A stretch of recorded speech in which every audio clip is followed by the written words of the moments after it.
I always so appreciate people showing up for the monthly loving kindness practice groups. It always feels, I don't know, almost like a little minor miracle that people want to come on a Friday night and practice keeping loving kindness in mind, or that tender goodness. And because it sounds like, there are probably many of our friends and family that we wouldn't necessarily want to tell them what we did on Friday night.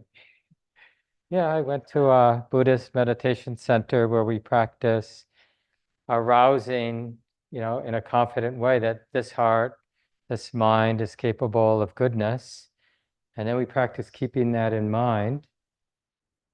It's like we're developing the attitude.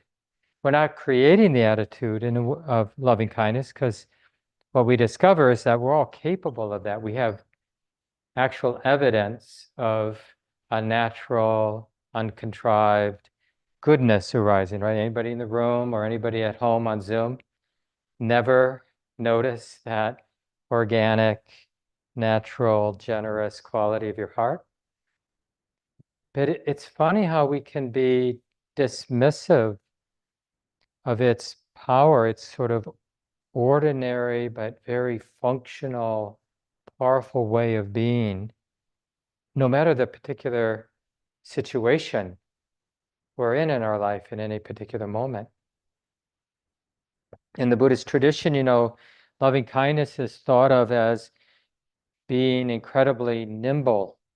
That's why when we practice here on the first Friday of the month, and just generally, the Buddha advises us to notice it in the form of that basic friendliness that we feel, that we experience, and that basic tenderness, like when that basic friendliness runs into our own suffering or somebody else's suffering, then the quality of that wholesome attitude has a flavor of what we would call compassion. Right? There's just a natural tenderness and a wanting to support and help myself or another if I can.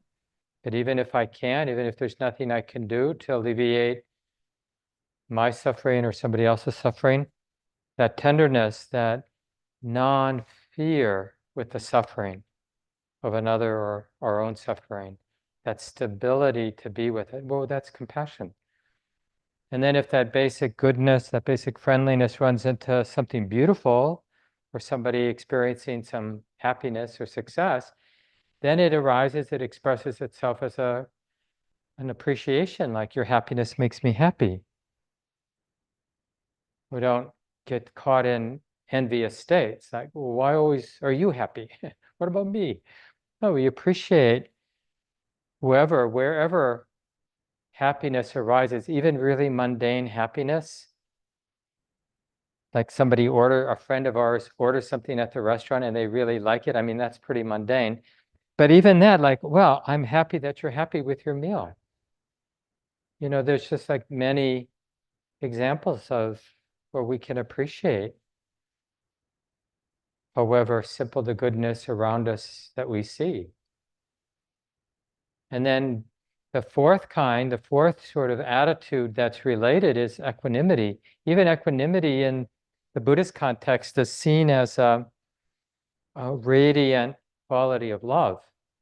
That radiant, you can call it like a radiant balance, like, I don't know what the hell's going on, but my heart knows how to be here and now with it. Like, I'm not afraid of the ambiguity of the moment or the confusing nature of the moment. So it's like a little pep talk about this attitude that we're developing. And in the Buddhist sort of practice sense, cultivating these attitudes of loving kindness and compassion and appreciative joy or gladness, sometimes it's translated as, where we appreciate the goodness in others, and equanimity, this radiant balance. They're both a means to developing this wisdom, awakened heart, and also an expression of wisdom and awakening.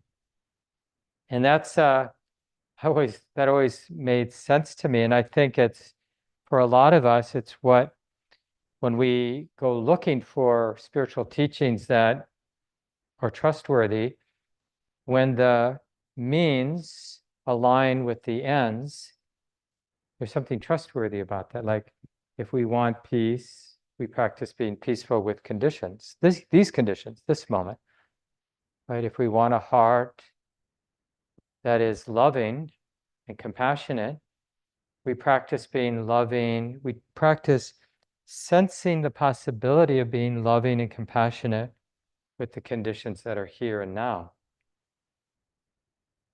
So when we do the guided practice in just a few minutes, we'll begin with ourselves. I mean, there's different ways to do it. There's a lot of creativity involved.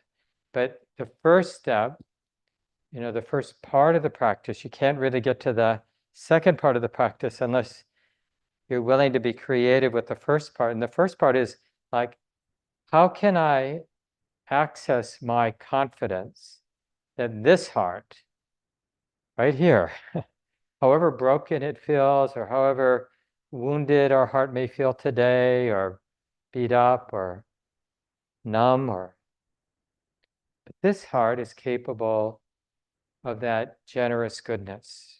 Whether you call that metta, is the Pali word, friendliness, loving kindness. This heart is capable of that. And then creatively, we'll bring to mind whatever works to remind us, oh yeah, this heart is capable of friendliness. Whatever that image, that memory, imagining is for you, oh yeah. And the thing about a memory, let's just use that as an example.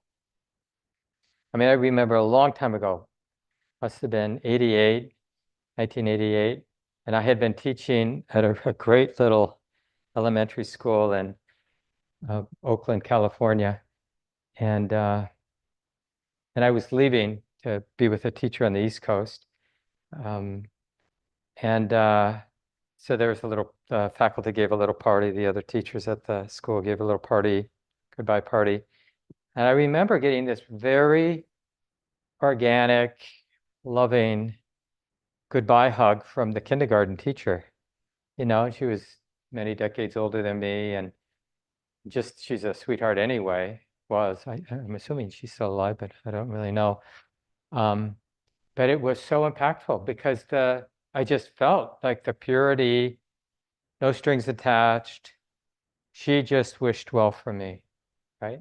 And it was like so impactful. And it's not like we were close. I mean, we worked together in the school and on projects and stuff like that. So we were familiar with each other, but it's not like we were, social or anything like that. And I can just bring that moment to mind, and the reverberations of that. And there's so many little and bigger examples that I can bring to mind.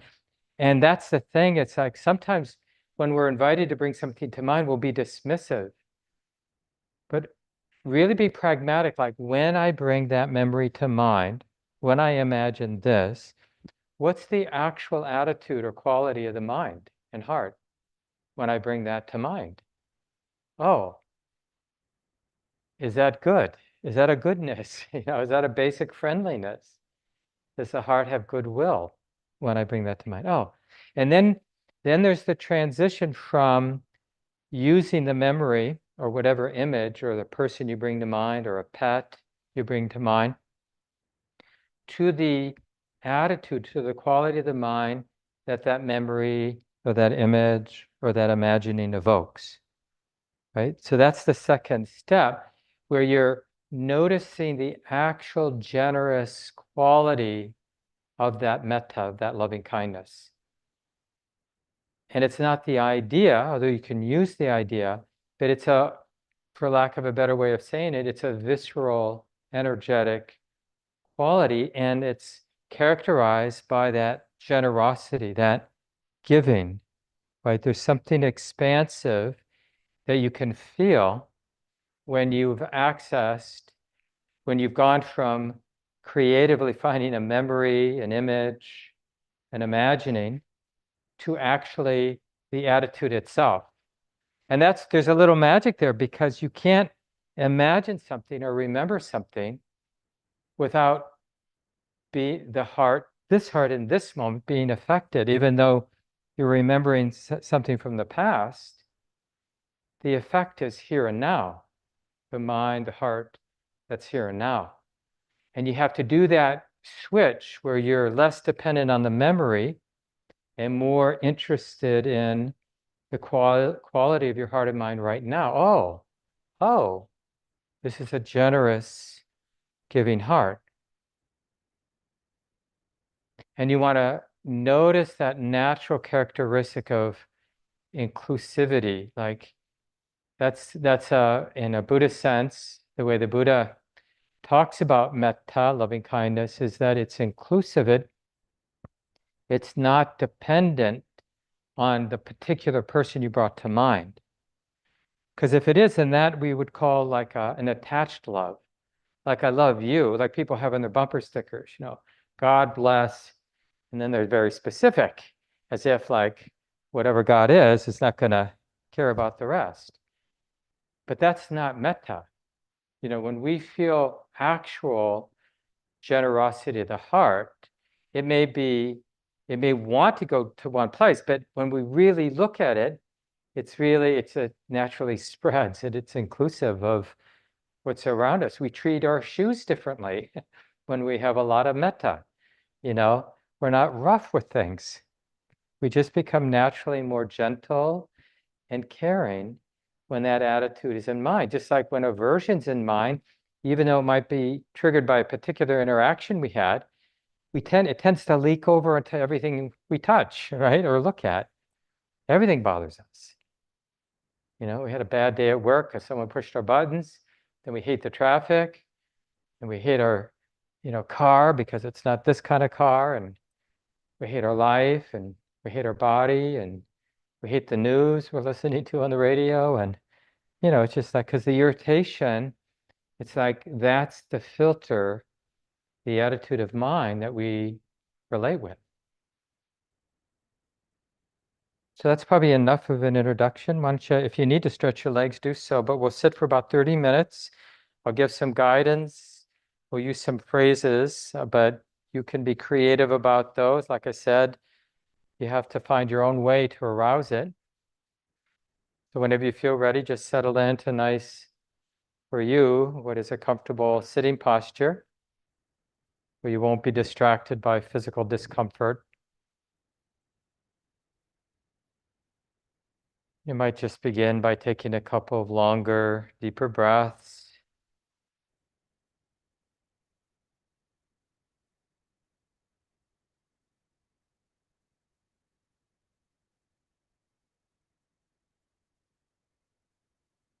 As if you have all the time in the world. And even this simple, taking a couple of minutes to do a couple deeper breaths, easy, deep breaths, even this could be an act of kindness, taking care of the body and the mind in this simple way.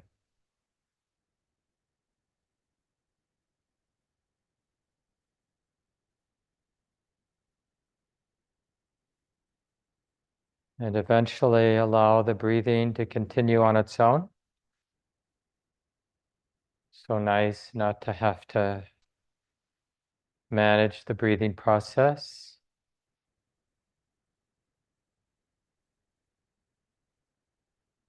And traditionally we begin with our own life here, but you're welcome to bring to mind a dear one in your life or somebody easy to love, including a pet, somebody from long ago, somebody currently, a dear one in your life. Don't worry about finding the perfect one, just somebody that is for you at this time easy to love. Naturally evokes an open and friendly heart when you bring them to mind.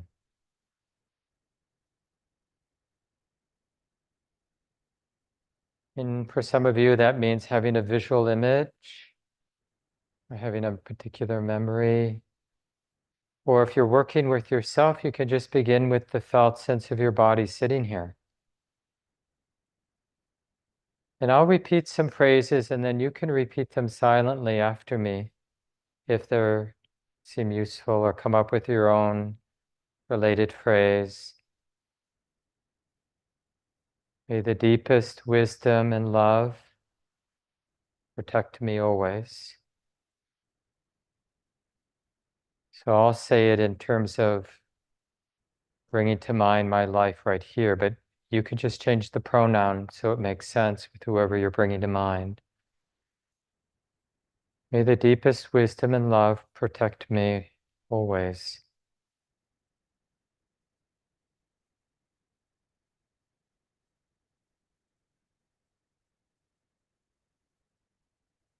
And may this heart, may this mind be peaceful and at ease. And we're not pretending to have certainty about how that's going to happen. It's really more about the wish. May this heart right here, this sensitive heart, tender heart, may it be peaceful and at ease.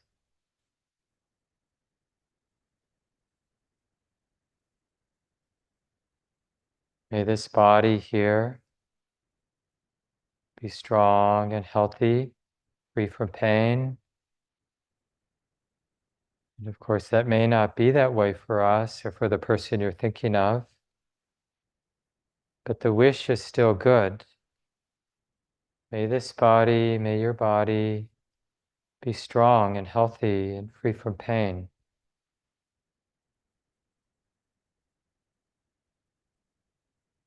May I live this life with ease through all the twists and turns. May I live with ease, skill and ease.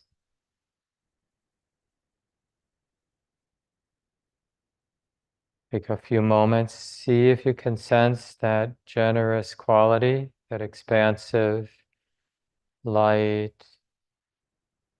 almost as if there's a beautiful warm light shining out toward whoever you're bringing to mind, toward your own life here, shining out in all directions. And again, the phrases,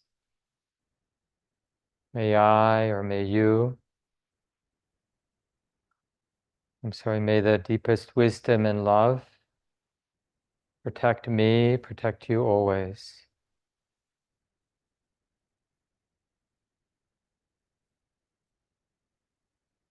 May the deepest wisdom and love protect and guide me always.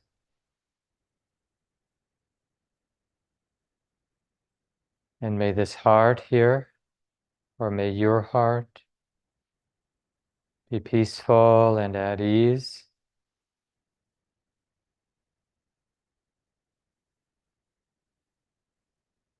And may this body, your body, be strong and healthy, free from pain.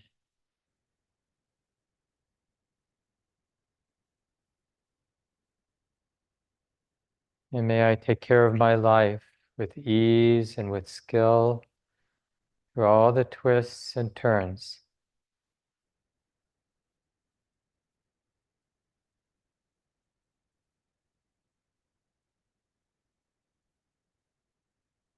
Sensing the generosity of the heart, almost like a buoyant, giving quality toward ourselves, toward this other. And you can just stay working, bringing to mind yourself, this body and life right here, or a dear one, or some teacher, some benefactor, somebody's really had your back in life that you're grateful for. And naturally, some people will come to mind, but always start where it's easy. Just continue using the phrases. I'll go through them 2 more times.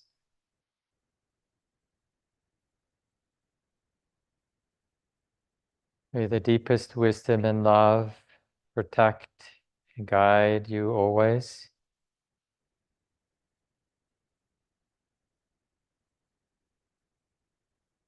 And may your heart be peaceful and at ease, fearless. May your body be strong and healthy and free from pain.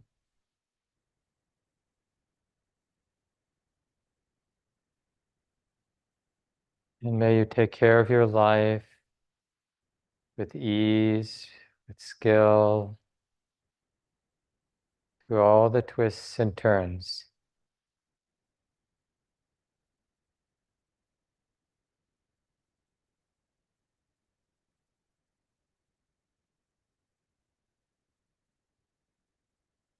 Sense that generosity. May the deepest wisdom and love protect and guide.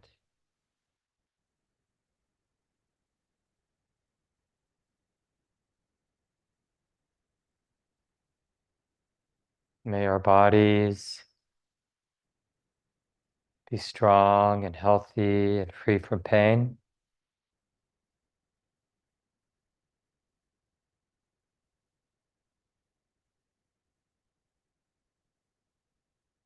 May our hearts be peaceful and at ease.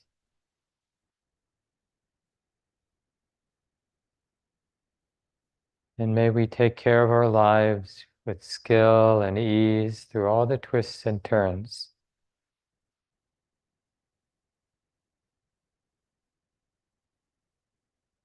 And of course, when you feel that generosity of the heart clearly, then let that be the object of meditation. You can even drop any phrases, but don't feel like you need to go beyond the phrases. Just use them when they're helpful. Change them as you want. Make them more simple, more relevant to how you're feeling in your heart. So we'll continue in silence for a while, and I'll come back in about 5 or 10 minutes with a few more instructions.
Again, generally we begin where it's easy, bringing to mind somebody that's easily arouses that basic goodness of our heart. And that somebody might be ourselves, it might be our pet, might be some benefactor of ours, somebody who's a dear one in our lives. But we want to just sense how it goes beyond that. Like a warm smile in our heart, it just goes out in all directions, shining out. So you can even change, if you continue to use the phrases, use something that's inclusive, like, may all be safe and protected. May the deepest wisdom and love protect everyone.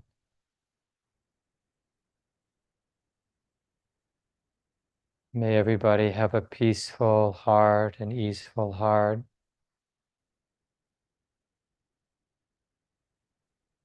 May we all be strong and healthy and free from pain.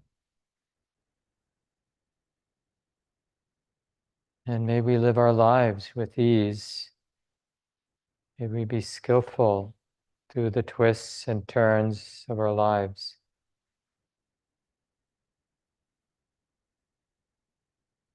Just this sense of caring enough to be close, to be including first and foremost our own life, but then outward from there. Maybe this goodness of our hearts is capable of holding the whole world in a friendly, tender way. All the joys and all the sorrows around us, near and far. And again, experiment for periods of time without any phrases and see if you can just keep that generous and friendly and tender quality of the heart in mind.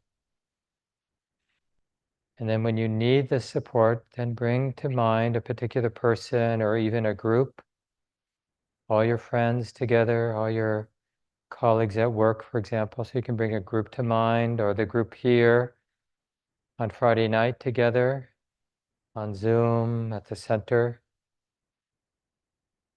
Just feel that inclusive sense of this group of people.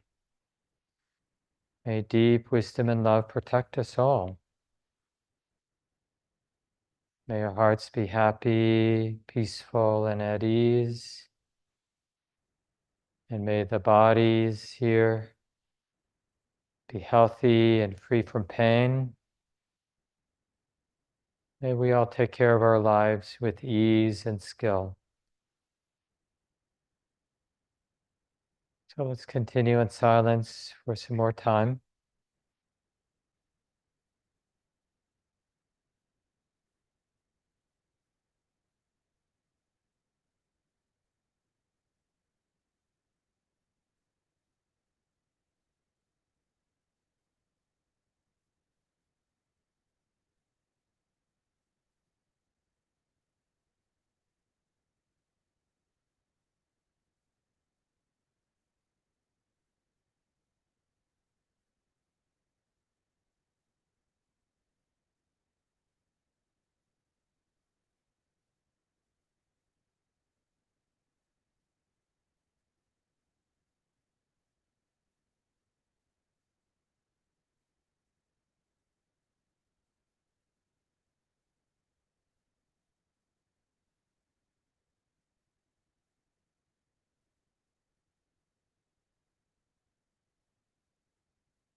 And don't worry if a negative attitude arises, a reaction of some kind.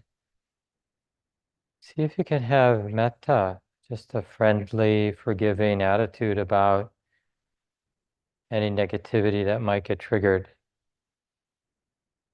Oh, honey, sometimes the mind is like this, and I care about that. I care enough to stay close to my experience right now, and I care enough to wish well for myself, my tender heart, and my reactive mind. May the deepest wisdom and love protect me. May this heart find ways to be peaceful and at ease with conditions. May I take care of this life well, with skill, with ease, no matter the conditions. So in that way, anything that arises for us as we're doing the practice and then out there in the world all day long, this attitude of kindness and compassion is always functional, always able to stabilize and clarify how it is, so we can be more skillful in responding.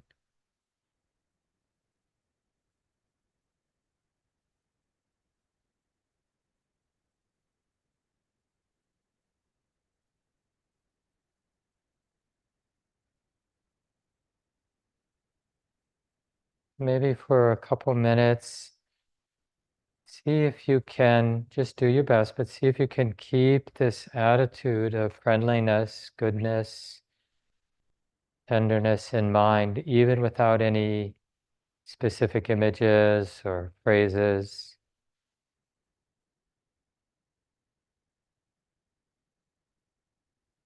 Having confidence in the goodness, just abiding in this goodness, this generosity of the heart.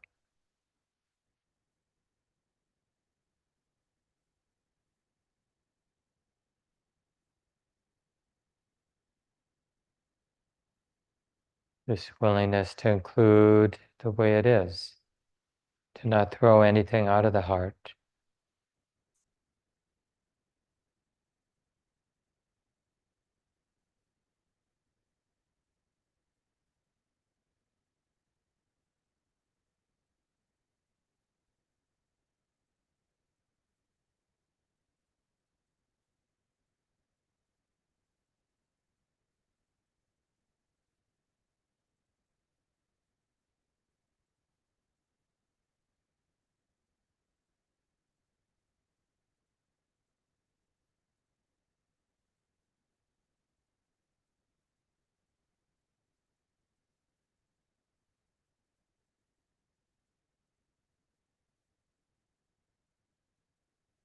Sensing this possibility of a boundless, inclusive friendliness of the heart that isn't shocked or afraid of the way it is, or what's being felt, or what's being experienced.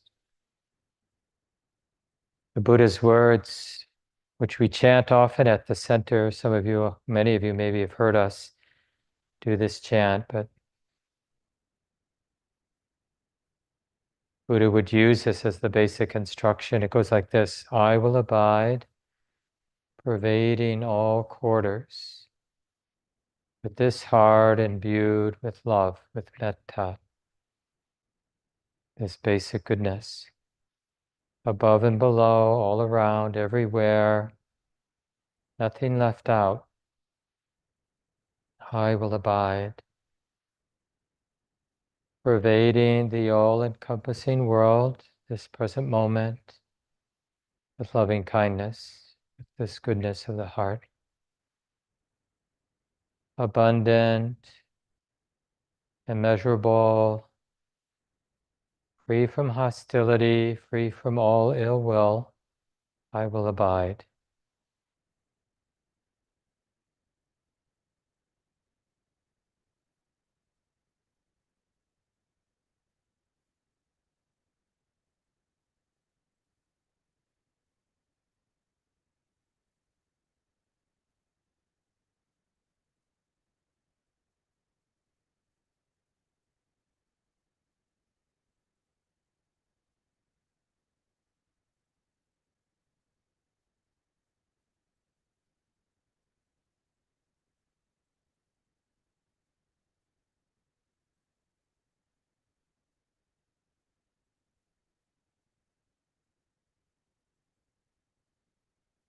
And may all this goodness that we've sensed, this capacity for friendliness and kindness, may it continue, may it increase, and may it never end.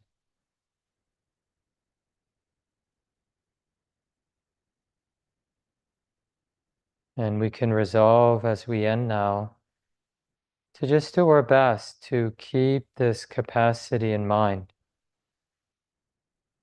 despite all the ways that our society and just the way we are with each other, all the ways that we trigger each other's aversion and fear and reactivity.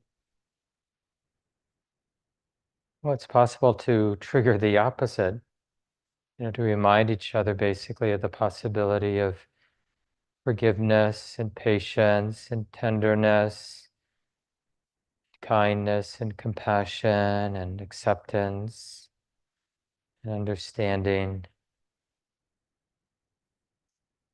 This is such a more functional way to be living.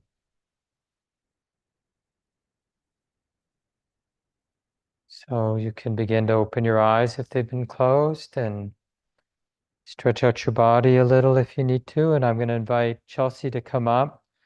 Some of you know we have this compassion altar. Those of you on Zoom can't see it, but in the corner of our meditation hall here, and there's a book there.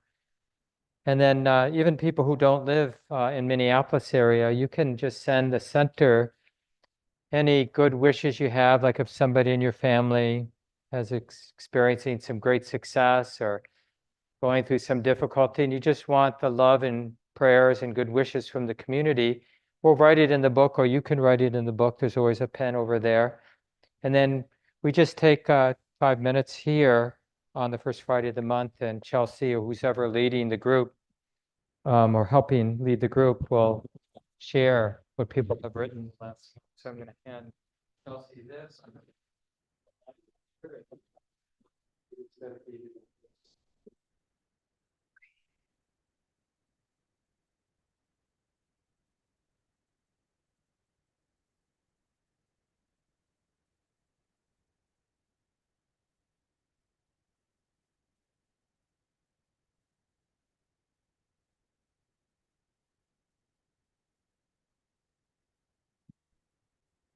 Sending healing wishes to Ellen, who has surgery on Monday.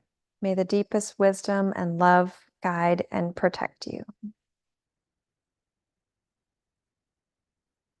May I give myself compassion as I navigate early sobriety.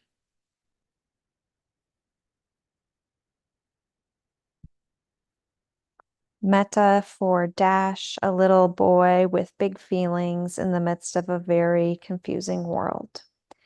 May you be sent the right sorts of grown-ups to help you learn to love yourself, trust, and be at peace. Metta for me and all the other adults currently in Dash's life. May we remain focused on loving kindness and be willing to care.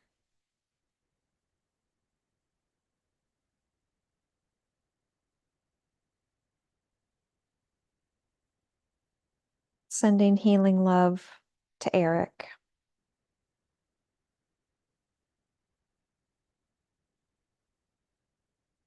Metta for Chip Arpin and his family. May they all know peace and freedom.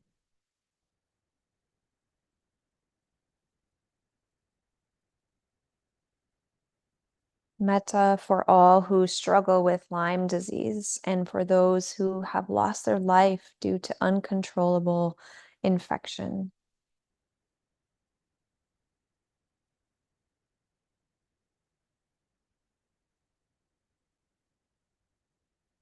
Metta to my son.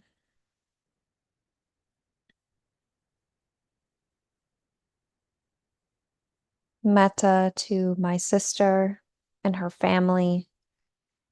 May the home dynamics be filled with compassion.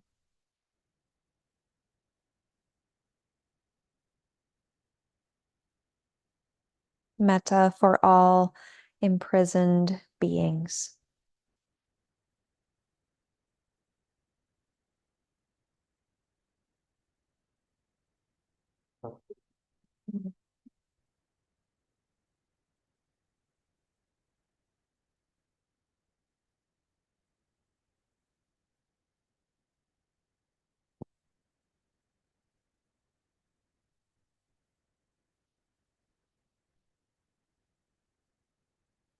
Oh, I always say, in some ways, uh, there's a lot of expertise or wisdom because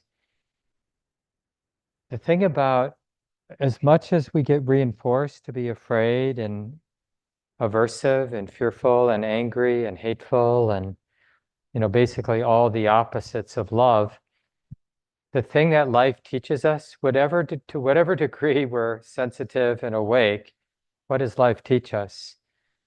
One teacher sums it up as ill will hurts, right? And if we let it, like if we let it's actually an insight, that as justified as we might be in some sort of ordinary sense to get angry or to be aversive or to close down in whatever way we might close down, if we just observe, like, how's that working for me? How's that working for anybody? What is our experience going to teach us or tell us? Being afraid, being angry, even giving up is a aspect of aversion. It doesn't work. And even if we have like all the evidence in the world that that's what we should do, is be angry, be fearful, give up, close down, numb out, blame.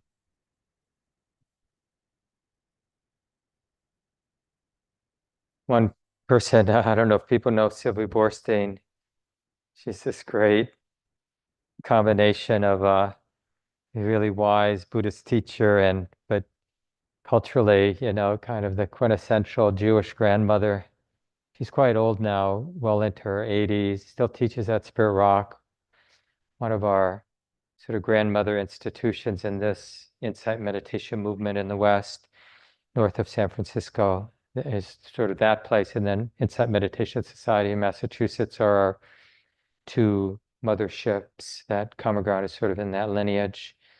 And but anyway, Sylvia talks tells the story a lot, and it's in some of her books too that she's written of her first retreat, first Buddhist retreat. It was just in somebody's living room way back, probably in the late 70s or early 80s. And anyway, she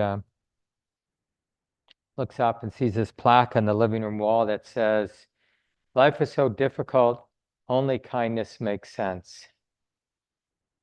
And it's so true. And it's really that functional. As much as our mind might want to say, oh, that's too easy or that's sentimental. The truth is we actually haven't experimented. Like the thing about friendliness, if it's an imitation, like if I've got an idea of Mark being friendly and I try to sort of impose that in every situation that I'm in during the day, well, yeah, that's going to stink, It's not going to work well. People will not like it. It won't feel good, right? But that's not the practice. Real kindness, real friendliness, it's really the absence of aversion is what it is. That's what metta, loving kindness, spiritual love, whatever you want to call it. What we're really talking about is moments of operating in our lives, showing up in our lives with this heart, mind, empty of fear and aversion. And really starting to sense like how potent and functional and how nimble I am when I'm coming from that place, when I'm living out of that place of non-aversion and non-fear. and how clunky life is whenever I'm living from another place. I think it's fair to say the whole spiritual path, just going from somebody, a human being totally obsessed with and identified with worldly, like all about having stuff, a nice home, even stuff could be nice friends. So even like the relatively wholesome end of stuff, but things that we can't really hold on to ultimately, right? And the spiritual path is when we realize the limitations of living that way. Now, we never give up having wholesome or good stuff, but we understand it's limited. And there's got to be something else to do with this human life.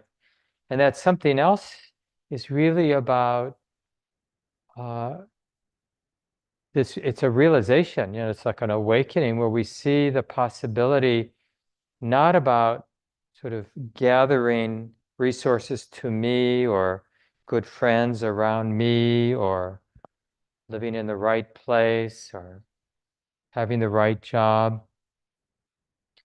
but about the quality of our heart and mind, actually. That's a much more, it's a better use of our time as a human being to cultivate, to develop, to uncover a mind that's, for lack of a better way of saying it, a thing of beauty because of its absence of ill will.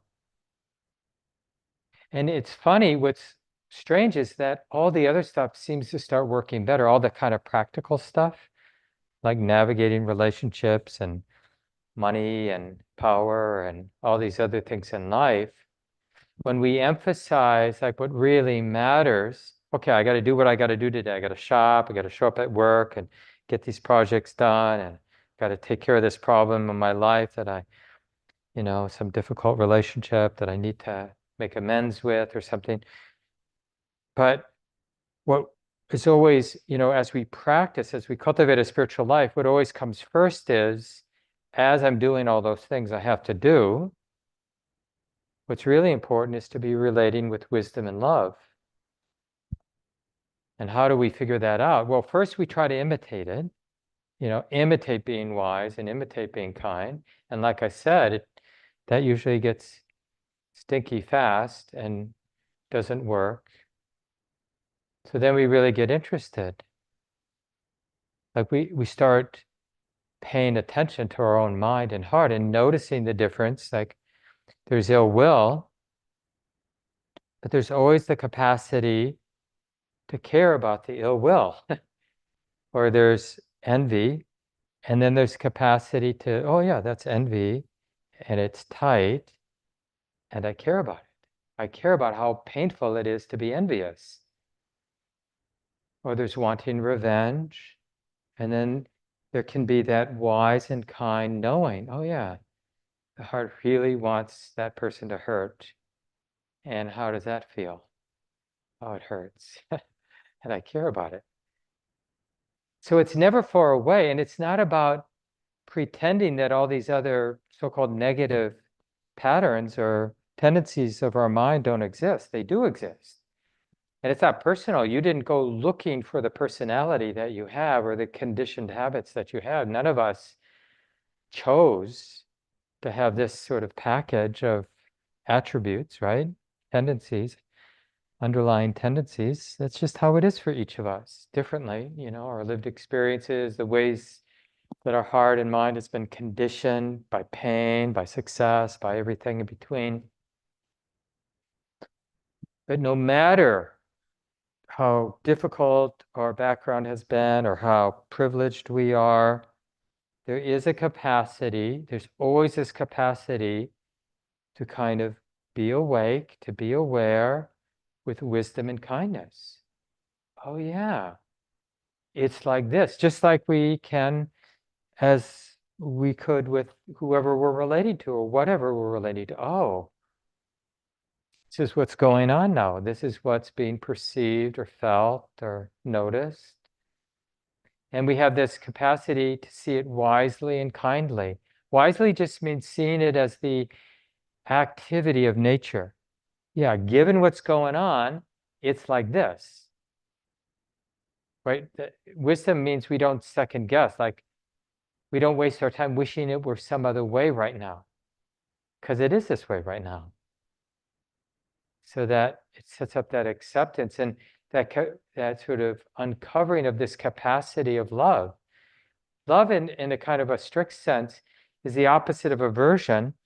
So instead of saying no, love says yes, not because it's the moment, the situation is what we want, but because it is this way right now. It's already this way right now.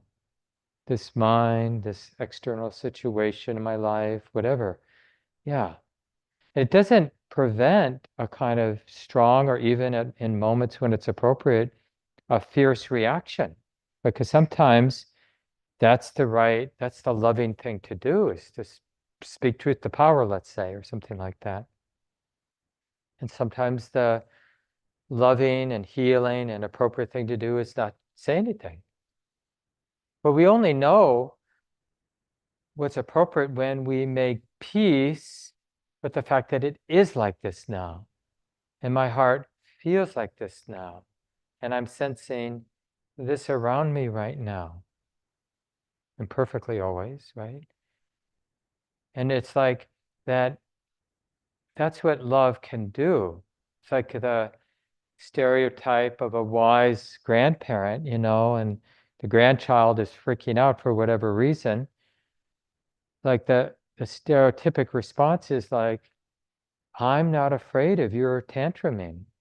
I'm going to do whatever is appropriate, and I may have experience about what to do, or I may not have experience what to do,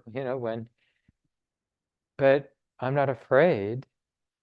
I've been around for a while. I'm not afraid of the way the world can be, like a little kid freaking out, or whatever might happen. So love has that kind of stability,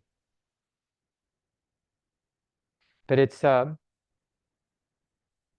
change. It's a lot of the strategies we look for to feel safe is this imagined certainty. I need to be certain so I can be safe. But pretending that we're certain, like we know what we're doing, actually makes us more vulnerable, because we're still in this changing, uncertain world, but we're pretending to be certain about stuff. So not only do we have to navigate how things are changing and uncertain, but we have to keep pretending that we know what we're doing. And it's all a mess. So the love kind of gets us out of that, because we're not trying to pretend anything. We just know with more and more confidence, the more we practice, that ill will doesn't make sense. I don't trust ill will. I feel so many different triggers or impulses to have ill will, to be impatient, to be blaming, to be irritable, to be envious, to be, all the different expressions of ill will. But I paid enough attention to know that it's not helpful. And that's real wisdom. That's like earthy wisdom, that we know that. And it doesn't, and as soon as we act out ill will, instead of hating ourselves for acting out ill will, right, we realize, oh yeah, I can use this moment of me acting out ill will to deepen that understanding that ill will hurts and doesn't help. It's not a functional response. Now, a lot of times people will want to argue, and this will open it up for conversation in just a moment, about how getting angry really helped. But often when I unpack this with people, what happened is they moved from the kind of aversion that was more like numbness or hating themselves to a more active, expressive kind of anger. I would call that moving in the right direction, right? It's like just kind of letting it more on the surface so it can be seen and it can be transformed into a more fierce, compassionate response instead of closing down. Because there's very little learning when we get numb or closed down, right? We kind of cut off seeing how unproductive that is. So, and we can get stuck in those patterns. So it's not about trying to be perfect. It's really trying to understand in a very practical way what is a skillful response, and a response that is beneficial all around. Like another thing, I'll just end with this point, that the Buddha made very clear too, is that it's wrong to think that you have to make a choice between taking care of yourself and taking care of the situation and taking care of the whole shebang, the whole world. That's like a failure of imagination. That we can operate in moments taking care of ourselves and the situation, the other person, the other people involved. That doesn't mean that in a moment we might do something that hurts us, but it will feel like the right thing to do.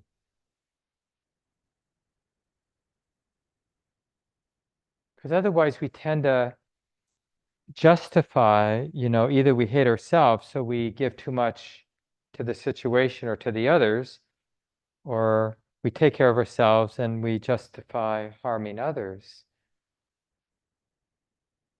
And this, I think, metta, loving kindness, really helps us step out of that habit, and our resolution, our way of navigating our life, our complicated and messy life situations.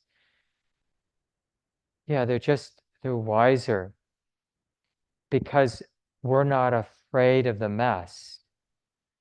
Like the messiness or the brokenness, and there's so many situations, national world, but in our families, within our own hearts, that in some ways are not easily resolved, or maybe, who knows, never will be fully resolved. But none of that keeps us from having a wise and loving relationship with the wounds, the unresolved wounds. Because otherwise we think of spirituality, the path, as like, I'm all broken over here, and someday I'll be completely perfect. Or the world is broken, and someday the world will be perfect utopia. But that's a pretty idealistic vision. And it sounds to me like quite a setup. Like we're giving up. Well, why bother? Because we're definitely not going there. So, but what's definitely possible, because we see it directly in our experience, is brokenness, messiness, whatever, life as it actually is. It's not all bad, but it's messy. And the capacity to be unafraid, the capacity to be close, the capacity to be kind in the midst of that brokenness, messiness, the ambiguity of our relationships, and all the stuff that comes with life. So anyway, it'd be nice to hear from some folks, questions, of course, both about the formal practice, which, as I mentioned, is a real creative endeavor, but I encourage people to get interested in keeping the attitude of loving kindness in mind, formally in your meditation times, but also informally throughout the day. So any questions or comments about how that worked for you, but also just generally your reflections about your own learning about how, like what I talked about tonight, how ill will doesn't work, and seeing that as a real insight. And then also like challenging me and what I said about, no, ill will seems really helpful here in this part of my life, and we can unpack that and see kind of what makes sense to each of us. Yeah, and anything that seems relevant, because we've all have learned a lot about these attitudes of mind, and what Buddha would say is, what's skillful and unskillful. When he talked about his own practice before his awakening, that was one of the main things he did. He realized it was really helpful for me when I was observing my own mind and what was getting triggered to just have two categories: thoughts or mental attitudes that have to do with generosity and non-stinginess and kindness and non-harming. That's one category, skillful. And thoughts and attitudes of mind that have to do with stinginess and holding tight and possessiveness and ill will and cruelty, justifying aggression, for example, in another category. And when I kept those divided by mental activities into those two categories, I found that these got stronger and the unskillful got weaker, just noticing the difference. Yeah, who'd like to begin? Now, people on Zoom, you can just unmute yourself. Charles Lee, you want to start us off? Yes, thanks. Thanks, Mark. I guess the first thing on my mind is that last night I got to meet and practice with Shelley Graff. They came to New Mexico. Oh, that's right. Teach a retreat at Vallecitos Retreat Center. If anybody can get there, it's a wonderful place.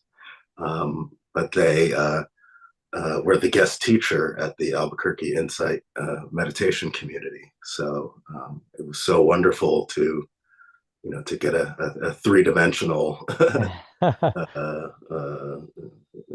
teaching, and it was just beautiful. So I had to mention that,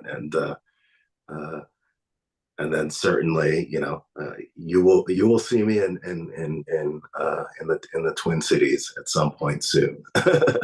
I just got to get the calendar straightened out. And then in terms of ill will, I guess what I work with is I have to do a lot of advocacy for my children in the school system, and it's very easy to get angry, to get frustrated for me. But I've also found that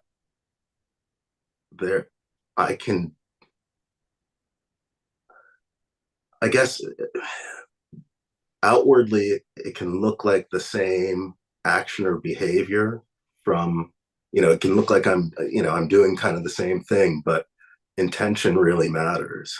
Intention really matters. I can, be on the phone and be, well, I hope not accusatory, but be stern and be concerned.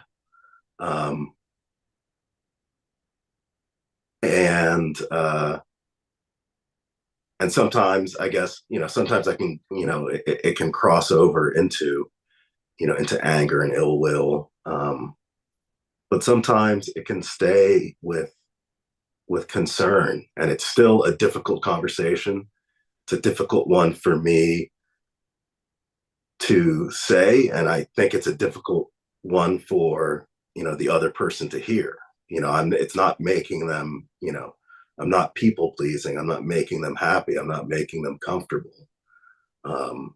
So I feel like it's that area when you mentioned, like, just running away or avoiding also doesn't work. That I found to be true too, because earlier in my life, I think when I was only responsible for myself, my response was often to run away, to procrastinate, run away from problems. So, thank you. Yeah, powerful sharing, Charles Lee. Yeah, and that's in a subtle way, like those patterns, like because it's messy to speak up and we just sort of swallow or close down or whatever, that in a subtle way that can be self-harming, like not an act of kindness toward ourselves. So that's what I meant, like sometimes, and it will be messy sometimes when we start to let that energy move out in a more expressive way. But that doesn't mean it's messier than it would have been to not speak. And that's what I mean. There's something creative and exploratory about how to do this transition from relying on hate and the grip of hate to the release of that grip. It might look worse in some ways, but it's actually in the right direction because we're sort of being a little bit more fearless about what Charles Lee was calling concern, or taking care of what we feel inspired to take care of. And I liked what you said too, Charles Lee, about how it can switch back and forth in a moment. It's not like because we're skillful, we're guaranteed to stay skillful, or because we're being unskillful, being skillful is far away. Because it really isn't so much about the outer expression as it is about what Charles Lee said, the intention or the motive, the quality of the intention or motive underneath that's behind the expression. Yeah, great. Who'd like to go next? Other reflections? Yeah, Tim, you want to come up front here?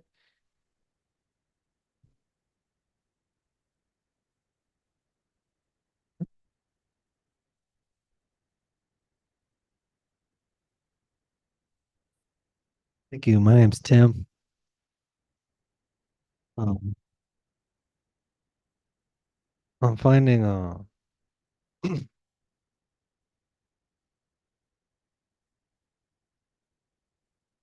I developed a really negative attitude, I think, especially since COVID. And because it seemed like people got more antisocial. And I think my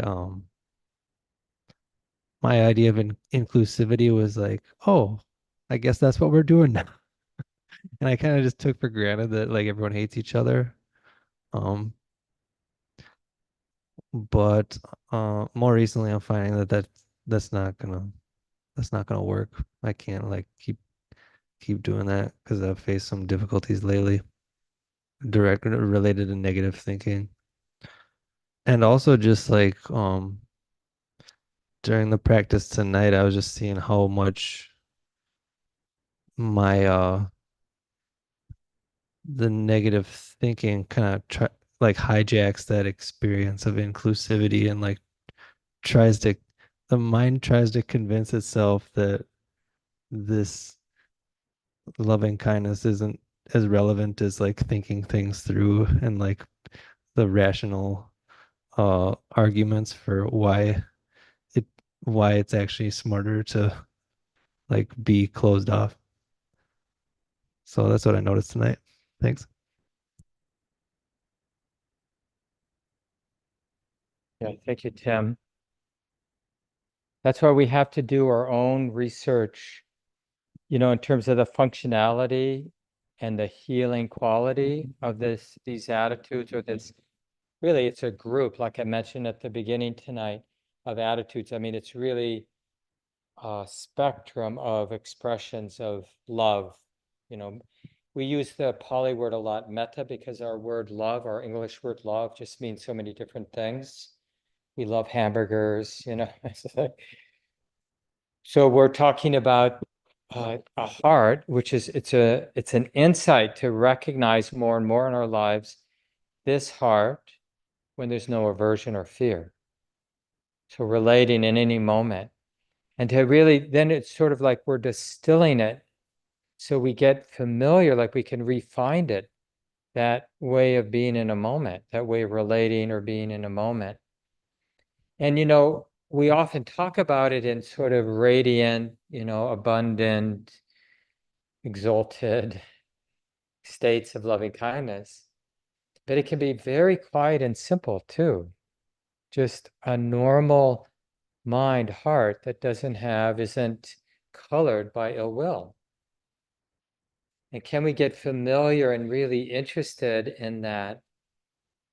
Because like we spend a lot of money on self-help stuff and all kinds of self-improvement projects. But I'm telling you, I think it's from the Buddha on down, people who have spent some time looking at the mind, looking at the heart, tell us that getting interested and these wholesome attitudes, that's what grows them. Not being interested or pretending or imagining that it doesn't matter or there's nothing you can do. I'm just an irritable person. I'm just a defensive person. See, it's not like going after the bad habits. It's realizing no matter the kind of personality we have, we can start getting interested formally in meditation time, informally the rest of the day we're awake. We can get interested in this quality. And the more we're interested in it, the more it becomes the predominant attitude of the mind, more and more. Gradually, like the Buddha says, drop by drop by drop, a bucket will get full. But we have to be interested in it. And that's the trick. We have to know how to find it. And so in meditation, we arouse it. That's the first part, where we use memory and images. That can seem a little weird. It can seem contrived. But all I'm doing is we're always remembering stuff anyway. Why not remember moments where we sensed that the quality of our heart and mind, there was just that natural, generous, loving quality? What's the harm? It's not like dangerous. And it's not like we're making stuff up. We're just remembering. It's like I mention often, I'll remember holding my cat next to my heart, looking out the back door, at the backyard. And just like I always say, my cat doesn't like to be held very much, but he'll let me hold him, for a minute or 2 or 3 minutes. And we have a moment where he seems to be like, he does that thing, that cats do where the paws kind of do this thing and he makes that motor sound, and so he seems to like it and I seem to like it. And there's that circle of dana, like we talk about at the center where, I'm receiving what I imagine is his appreciating the warmth and the touch and the security. And so he's appreciating, I'm imagining, and I'm appreciating, and it's a circle of kindness go round, right? And then when I bring that to mind, like right now, I remember that, and I can have that even with this group, most of you I don't know well, but I can have that good feeling. I do wish well for all of you.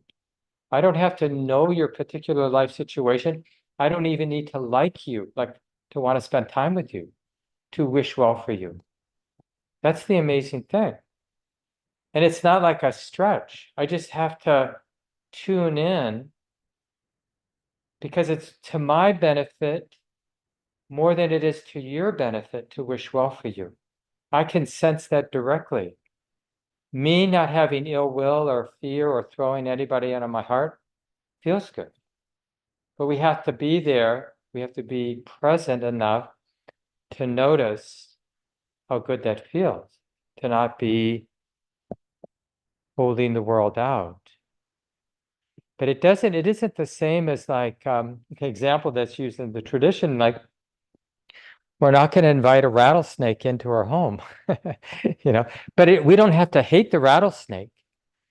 Sometimes I teach at Spirit Rock, not very often, but I have a number of times. And this is a place north of San Francisco, but they have rattlesnakes kind of sitting around the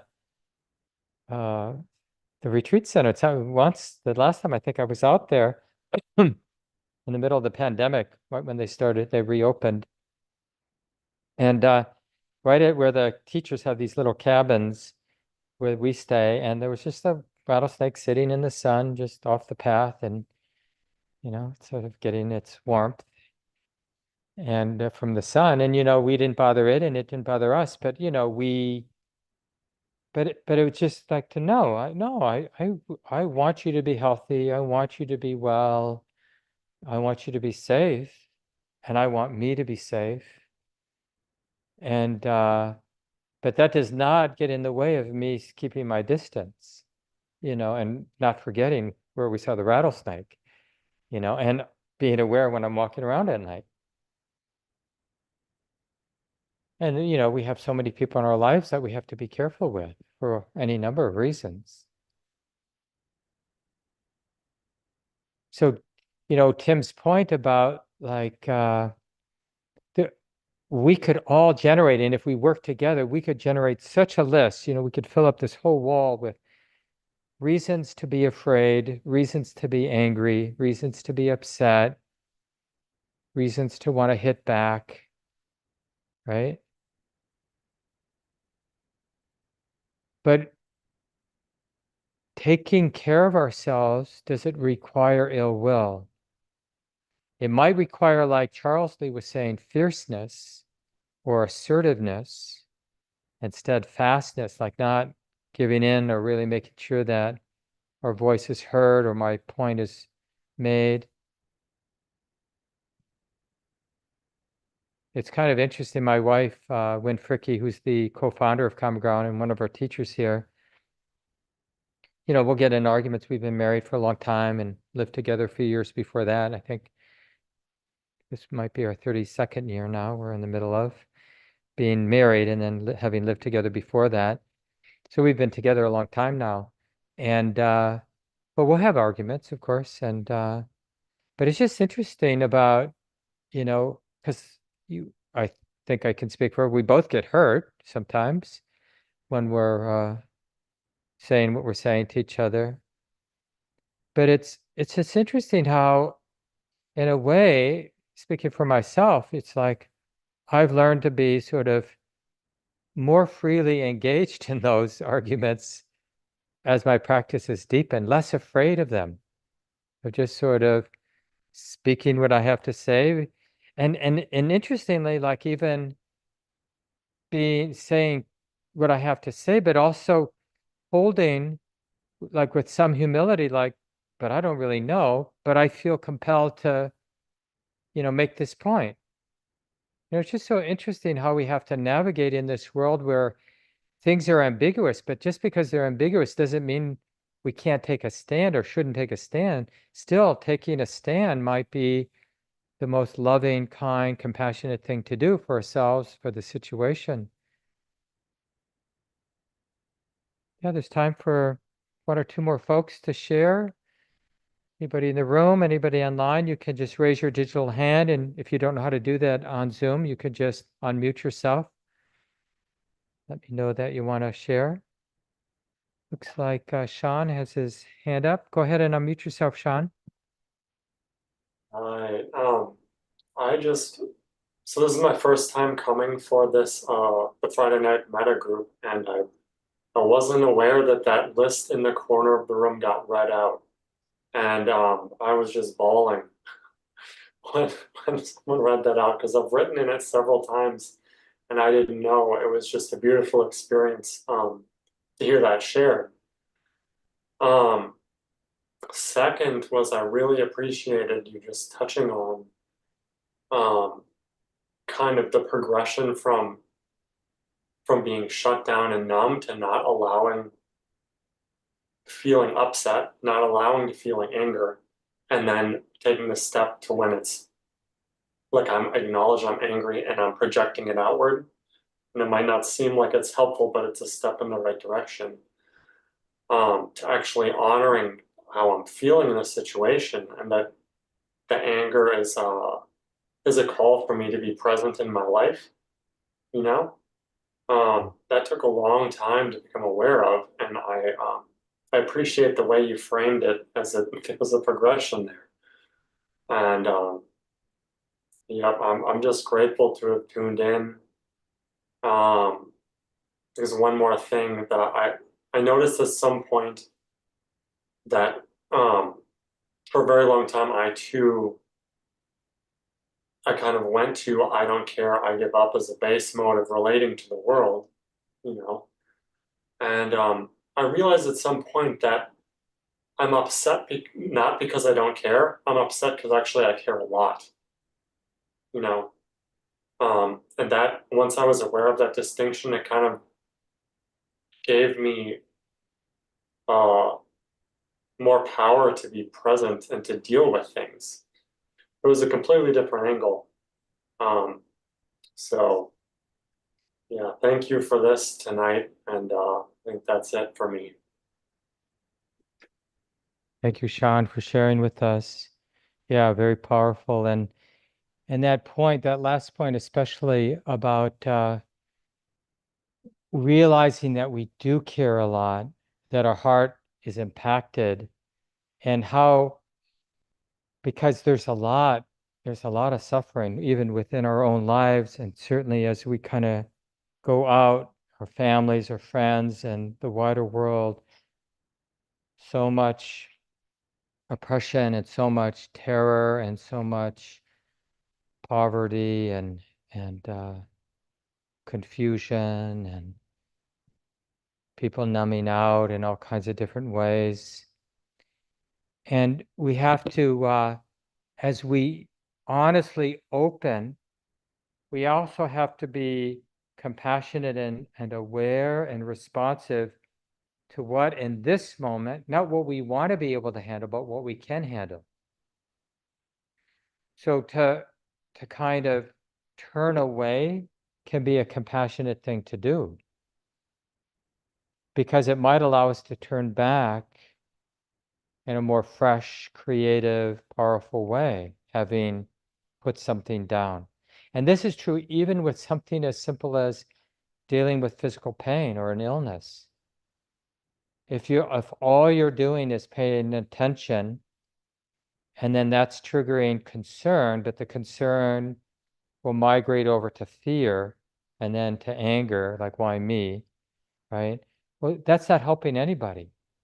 If it can stay, if your awareness, attention to suffering and pain can stay at sort of a tender response and creative response, well, then that sounds wholesome. But when we start to want to close down or strike back, because that's the conditioned habit. When we're hurting, we want others to hurt. It's not pretty, but that's just the basic primitive conditioning of our minds. So we don't want to live that out, because, then we get a world like we have. Like the Middle East seems to be a good example of people who have been so hurt justifying causing harm. I don't want to oversimplify the thing there. Obviously, it's complex, but doesn't seem close to resolution, does it? And so it's like sometimes taking care of ourselves, even with the world remaining, or our families remaining, or the good friend remaining, their pain is unresolved. They're not being taken care of. But we have to understand that it's okay to be at ease, even when the world is the way that it is. Because me being ill at ease isn't helping the suffering in the world. And we have to kind of really get that's deep, earthy wisdom, like, because we want a kind of heart and mind for this world that we actually live in, not for anything idealistic or hopeful, but to the way it actually is. We need to leave it here. It's 8:30 here in Minnesota, at least. Thanks so much for everybody. Chelsea has a couple of announcements for the group, so if you wouldn't mind waiting a minute to hear these announcements, and then we'll say goodbye to each other.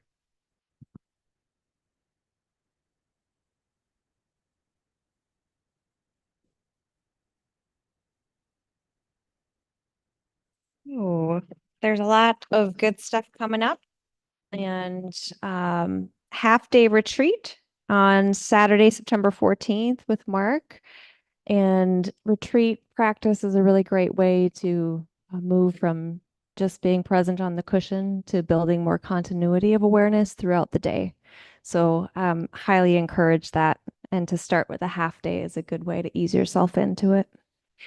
There's also a BIPOC retreat with Stacy McClendon on September 21st. And that's just a day-long retreat. And introduction to mindfulness meditation with Shelley and Gabe. And that's 6 Tuesdays starting September 24th, in person or on Zoom. So anyone is welcome there, even if you've been doing the practice for a while, to kind of refresh or invite friends who are new to the practice. And then Buddhist studies starts, the next round of Buddhist studies starts on Monday. and that will be focusing on wholesome relationships. So that is also going to be a wonderful one to check out. And then we have a community member, oh, I forgot her name, Sherry, who made grape jam from the grapes that are right here at the center. And so there's a bin in the back. If you would like some jam, please don't be shy, just take one.